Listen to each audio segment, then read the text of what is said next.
This is a press conference called on the eve of Free Nnamdi Kanu protest slated for tomorrow at the Asorock Villa. We are here to let people know that this action is going on as planned across the world, as a matter of fact, but the center of gravity will be Abuja, the Federal Capital Territory, where Mr. Nnamdi Kanu is currently unlawfully and unjustly detained by the the State Security Services, known as DSS. The law is very clear. Mr. Nnamdi Kanu's detention is not just illegal, it's a national disgrace. The government is disobeying its own courts and mocking the Nigerian Constitution, the 1999 Constitution that they subscribe to.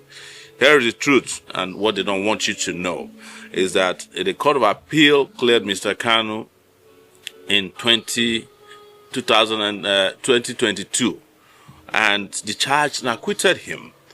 That's the final. Yet the DSS, even upon this discharge and acquittal, never released him even for a second, in disobedience of the Court of Appeal position. It was pure contempt, and it has always been their tradition to defy the rule of law that they claim they subscribe to. The Supreme Court, of course, did take over the case erroneously. They overstepped. It is a twisted justice reversing a decision that has already been taken by a court of competent jurisdiction, like the Court of Appeal, on this particular matter. But even at that, the Supreme Court did say that Mr. Kanu never violated his bail condition. It was the Nigerian army that caused the confusion. And you know that double jeopardy is also a crime. Nobody under the law should be tried for an offense for which they've been discharged and acquitted. It's known as double jeopardy. I may not be a lawyer, but I know this well enough. So also, let us let you know that the law under which Mr. Kanu has been tried is known as the Terrorism Act of 2013, which is dead and buried. You cannot try anybody under a law that does not exist. So we want to let you know that this fight is bigger than one person. It's about every Nigerian right to justice, dignity, and freedom. And when the state tramples on one man's right, it endangers all of us. Our demand, therefore, is very clear. Obey the law, enforce the acquittal, release Mr. Nnamdi Kanu now. So tomorrow, we will be out there, and we want to also clarify that there is no court order issued against the protests. Of course, the police, in their anxiety and desperation, went to the Federal High Court judge on Friday and asked them to stop us from visiting certain areas. In fact, they initially wanted to ask the judge to stop, but the judge vehemently denied that he cannot ask the Nigerians not to protest, exercise their fundamental human rights. So they granted a limited order. And the judge, in his number 3 order, said they must serve the defendants. They must serve the defendants by Friday. We have not been served. I only got to hear about the order through another person, and the order has lapsed because, as an ex parte order, service is the only thing that can activate an ex parte order. That has not been served. So we are going ahead tomorrow, and we will march peacefully, powerfully, and legally on the streets of Abuja. And anywhere you might be, our own position is that this must be completely peaceful protest. And we hope that at the end of the protest, common sense will prevail and will bring Mr. Nnamdi Kanu home. Thank you very much for coming. If you have any questions, please ask so that we can continue with the journey of mobilization. Okay, the first question is that we said this is going to be a peaceful movement. Yes, it is. It has always been a peaceful movement. Nnamdi Kanu himself, upon the beginning of this campaign, said he believes in non-violence. Okay, in the light of the development that there was an ex parte order from the court, which you just pointed out that it has lapsed. Yes. Being that it's aimed at achieving a peaceful movement, have you been able to reach out to the police to say, okay, this is this? Oh yeah, we went to the police on Friday. We visited, was it Thursday? We visited the Nigeria Police Force FCT command because they sent a letter to, they called the lawyer who had written them a letter. I accompanied the lawyer there, Barrister Maxwell Opara, who is one of the lawyers to Nnamdi Kanu, who had written a letter to them. So when I arrived there, they said I was not invited. So they apologized to me, and but I was there on, I think it was on Thursday, right? I went to the police command, yes. The day the new police commissioner started work was that day we arrived there. So we also want to make it clear that we've heard that the police commissioner who is newly arrived was given a marching order to be high-handed tomorrow. We just want to warn him that he's a member of Nigerian police force and not a private mercenary force of any political party or politician or special interest, and that nothing must happen to any of the protesters tomorrow. The job of the police is to protect, and anything short of that to be an international crime. Yeah, the course of action you are taking, one may ask, why are you taking this kind of action? Bearing in mind that the case is in court, why not wait for the court to see it through? Well, I just read to you that the case had been completed in court as far back as 2022, when the Court of Appeal ruled that his extraordinary rendition and his trial was null and void, discharged and acquitted him. What we are having now is a rigmarole, is what is referred to as double jeopardy in law. It is a crime. So if there was a case, they would have been able to conclude it in 10 years, or when they renewed it in 2021.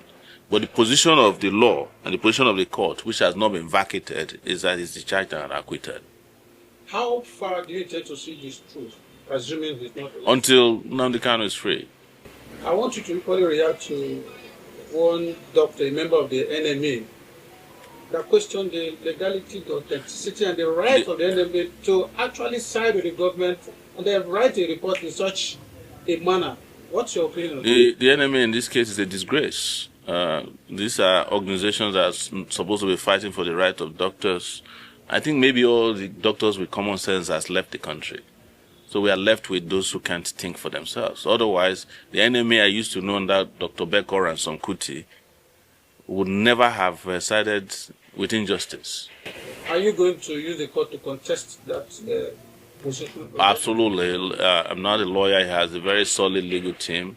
We are just providing a solid team, as citizens of conscience who are appalled by the continued trial and the violation of Mr. Nnamdi Kanu's rights and those of his organization. That's what we're here to do, because we are all one, all of us who are oppressed in this country. Does this case, Nnamdi Kanu's case, does it equally now validate the fears in Nigerians that they have no hope in the judiciary? Yes. I'm in a better position to tell you, because I also get unjustly tried by the Nigerian state through our court system. Just 2 weeks ago, I was in 1 week charged to court for offenses that were not only nebulous, frivolous, but violated even my own personal dignity, and they were done by judges. So this is also a challenge to our judges and the Nigerian judiciary to go back to doing the work of what is just and legal. Finally, what would you say to those who are nursing the fears that the court has made a decision, the police will go high, and then they shouldn't? No, there's no decision, let's be very clear, there's no decision from the court not to protest.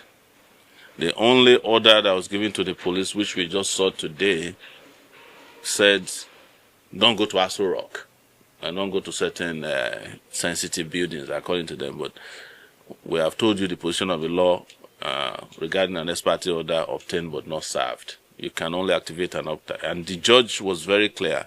Serve the defendant by Friday, the close of business. Nobody served us. Even though I was at the police station myself. I think I was on the police station on Friday. I wasn't served. I was at the FCT command on Friday. Same day they were obtaining their court order, their fake court order. Holy, holy, holy, holy, holy, Nnamdi Kanu is another Savior. Holy, holy, holy, holy, holy, Nnamdi Kanu is another Savior. Holy, holy, holy, holy, holy.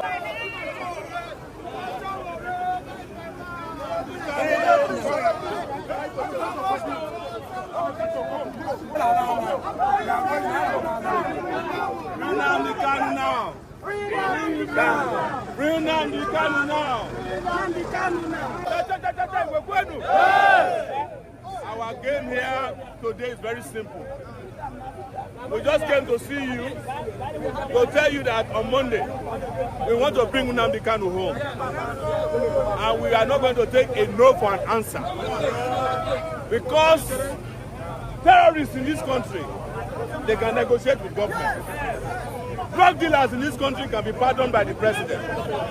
Murderers in this country granted pardon last week. But our brother who has not committed any drug crime known to law has been languishing in detention back and forth for 10 years. We are saying this market and other markets across the country must close down on Monday. It's not enough to close down the market. You must also join us at Asorock pillar. We are looking for 1 million people to march to You